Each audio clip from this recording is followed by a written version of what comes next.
Good evening. Tonight we're reading Persuasion by Jane Austen. Chapter 9. Captain Wentworth was come to Kellynch as to a home, to stay as long as he liked, being as thoroughly the object of the Admiral's fraternal kindness as of his wife's. He had intended, on first arriving, to proceed very soon into Shropshire and visit the brother settled in that country. But the attractions of Uppercross induced him to put this off. There was so much of friendliness, and of flattery, and of everything most bewitching in his reception there. The old were so hospitable, the young so agreeable, that he could not but resolve to remain where he was, and take all the charms and perfections of Edward's wife upon credit a little longer. It was soon Uppercross with him almost every day. The Musgroves could hardly be more ready to invite than he to come, particularly in the morning, when he had no companion at home, for the Admiral and Mrs. Croft were generally out of doors together, interesting themselves in their new possessions, their grass and their sheep, and dawdling about in a way not endurable to a third person, or driving out in a gig, lately added to their establishment. Hitherto there had been but one opinion of Captain Wentworth among the Musgroves and their dependencies. It was unvarying, warm admiration everywhere. But this intimate footing was not more than established when a certain Charles Hayter returned among them, to be a good deal disturbed by it, and to think Captain Wentworth very much in the way. Charles Hayter was the eldest of all the cousins, and a very amiable, pleasing young man, between whom and Henrietta there had been a considerable appearance of attachment previous to Captain Wentworth's introduction. He was in orders, and having a curacy in the neighbourhood, where residence was not required, lived at his father's house, only 2 miles from Uppercross. A short absence from home had left his fair one unguarded by his attentions at this critical period, and when he came back he had the pain of finding very altered manners, and of seeing Captain Wentworth. Mrs. Musgrove and Mrs. Hayter were sisters. They had each had money, but their marriages had made a material difference in their degree of consequence. Mr. Hayter had some property of his own, but it was insignificant compared with Mr. Musgrove's, and while the Musgroves were in the first class of society in the country, the young Hayters would, from their parents' inferior, retired, and unpolished way of living, and their own defective education, have been hardly in any class at all, but for their connection at Uppercross. This eldest son, of course, excepted, who had chosen to be a scholar and a gentleman, and who was very superior in cultivation and manners to all the rest.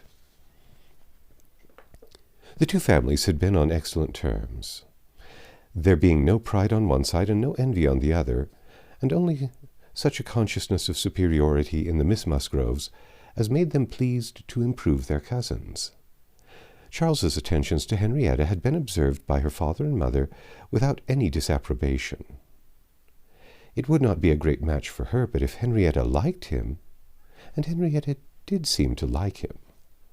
Henrietta fully thought so herself, before Captain Wentworth came, but from that time cousin Charles had been very much forgotten. Which of the two sisters was preferred by Captain Wentworth was as yet quite doubtful, as far as Anne's observation reached. Henrietta was perhaps the prettiest, Louisa had the highest spirits, and she knew not now whether the more gentle or the more lively character were more likely to attract him. Mr. and Mrs. Musgrove, either from seeing little or from an entire confidence in the discretion of both their daughters, and of all the young men who came near them, seemed to leave everything to take its chance. There was not the smallest appearance of solicitude or remark about them in the mansion house, but it was different at the cottage. The young couple there were more disposed to speculate and wonder, and Captain Wentworth had not been above 4 or 5 times in the Musgroves' company, and Charles Hayter had just reappeared, when Anne had to listen to the opinions of her brother and sister as to which one was the one liked best. Charles gave it for Louisa, Mary for Henrietta, but quite agreeing that to have him marry either would be extremely delightful. Charles had never seen a pleasanter man in his life, and from what he had once heard Captain Wentworth himself say, was very sure that he had not made less than £20,000 by the war. Here was a fortune at once, besides which there would be the chance of what might be done in any future war, and he was sure Captain Wentworth was as likely a man to distinguish himself as any officer in the navy. Oh, it would be a capital match for either of his sisters. "Upon my word it would be," replied Mary. "Dear me, if he should rise to any very great honours, if he should ever be made a baronet. Lady Wentworth sounds very well. That would be a noble thing indeed for Henrietta. She would take place of me then, and Henrietta would not dislike that. Sir Frederick and Lady Wentworth. It would be but a new creation, however, and I never think much of your new creation." It suited Mary best to think Henrietta was the one preferred on the very account of Charles Hayter, whose pretensions she wished to see put to an end. She looked down very decidedly upon the Hayters, and thought it would be quite a misfortune to have the existing connection between the families renewed. Very sad for herself and her children. "You know," she said, "I cannot think him at all a fit match for Henrietta, and considering the alliances which the Musgroves have made, she has no right to throw herself away. I do not think any young woman has a right to make a choice that may be disagreeable and inconvenient to the principal part of her family, and be giving bad connections to those who have not been used to them. And pray, who is Charles Hayter? Nothing but a country curate, and a most improper match for Miss Musgrove of Uppercross." Her husband, however, would not agree with her here, for besides having a regard for his cousin, Charles Hayter was an eldest son, and he saw things as an eldest son himself. "Now you are talking nonsense, Mary," was therefore his answer. "It would not be a great match for Henrietta, but Charles has a very fair chance, through the Spicers, of getting something from the bishop in the course of a year or two, and you will be pleased to remember that he is the eldest son. Whenever my uncle dies, he steps into very pretty property. The estate at Winthrop is not less than 250 acres, besides the farm near Taunton, which is some of the best land in the country. I grant you that any of them but Charles would be a very shocking match for Henrietta, and indeed it could not be. He is the only one that could be possible. But he is a very good-natured, good sort of fellow, and whenever Winthrop comes into his hands, he will make a different sort of place of it, and live in a very different sort of way. And with that property he will never be a contemptible man. Good freehold property. No, Henrietta might do worse than marry Charles Hayter, and if she has him, and Louisa can get Captain Wentworth, I shall be very well satisfied." "Charles may say what he pleases," cried Mary to Anne, as soon as he was out of the room, "but it would be shocking to have Henrietta marry Charles Hayter. A very bad thing for her, and still worse for me. And therefore it is very much to be wished that Captain Wentworth may soon put him quite out of her head. And I have very little doubt that he has. She took hardly any notice of Charles Hayter yesterday. I wish you had been there to see her behaviour.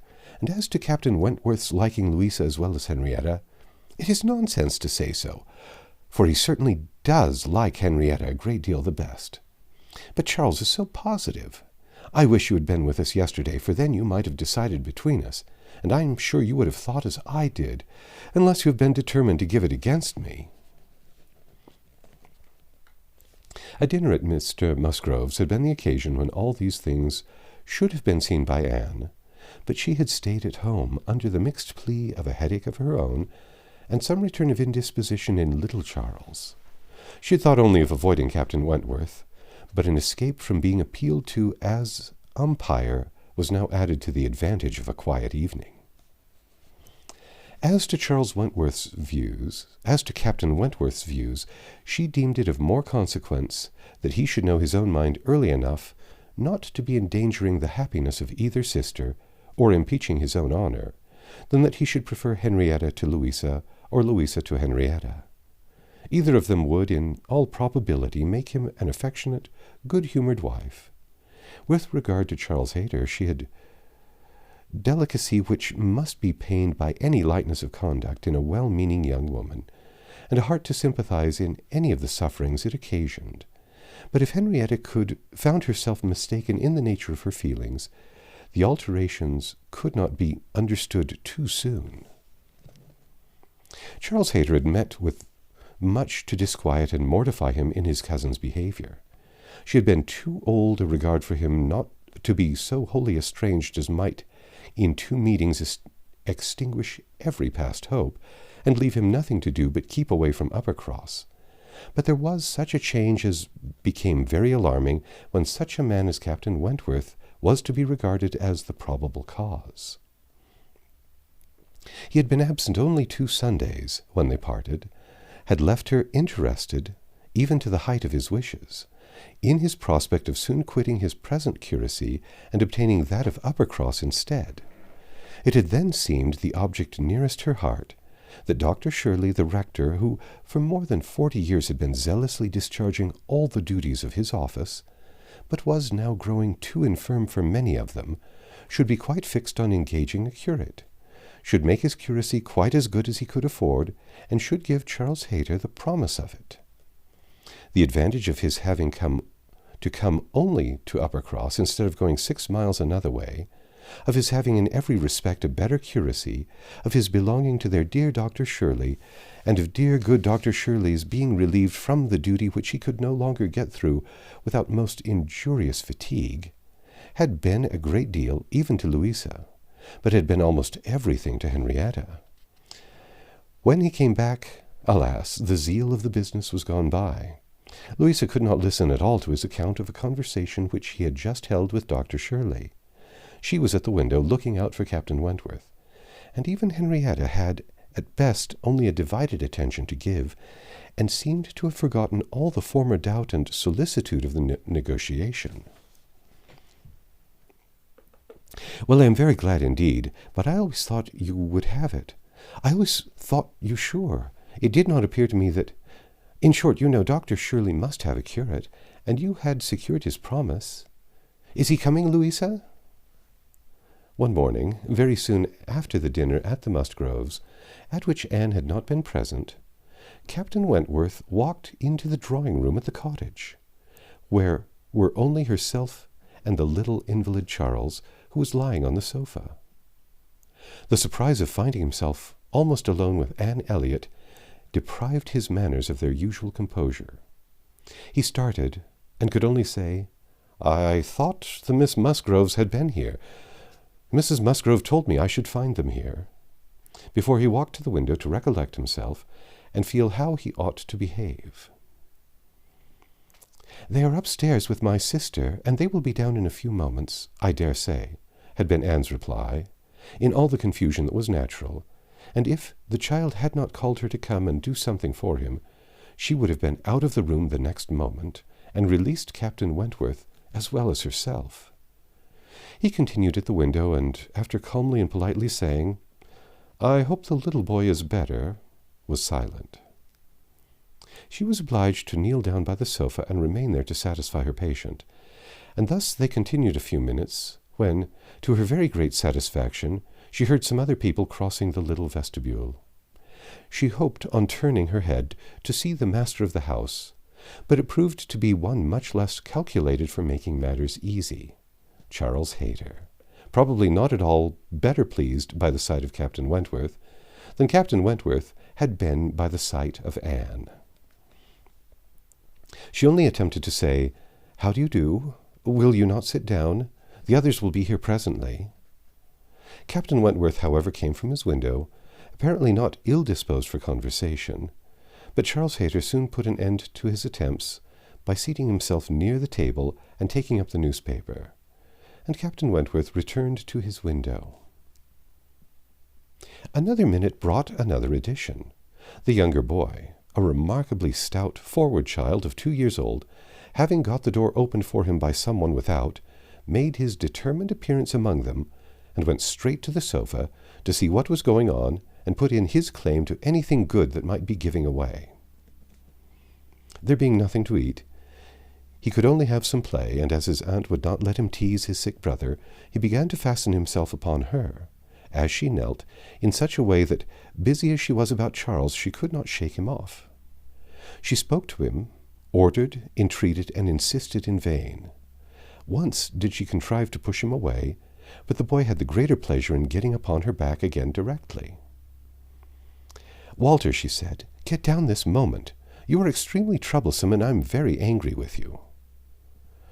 "Walter," cried Charles Hayter, "why do you not do as you are bid? Do not you hear your aunt speak? Come to me, Walter. Come to Cousin Charles." But not a bit did Walter stir. In another moment, however, she found herself in the state of being released from him. Someone was taking him from her, though he had bent down her head so much that his little sturdy hands were unfastened from around her neck, and he was resolutely borne away, before she knew that Captain Wentworth had done it. Her sensations on the discovery made her perfectly speechless. She could not even thank him.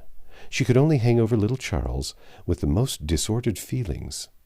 His kindness in stepping forward to her relief, the manner, the silence in which it had passed, the little particulars of the circumstance, with the conviction soon forced on her by the noise he was studiously making with the child, that he meant to avoid hearing her thanks, and rather sought to testify that her conversation was the last of his wants, produced such a confusion of varying but very painful agitation as she could not recover from, till enabled, by the entrance of Mary and the Miss Musgroves, to make over her little patient to their cares, and leave the room.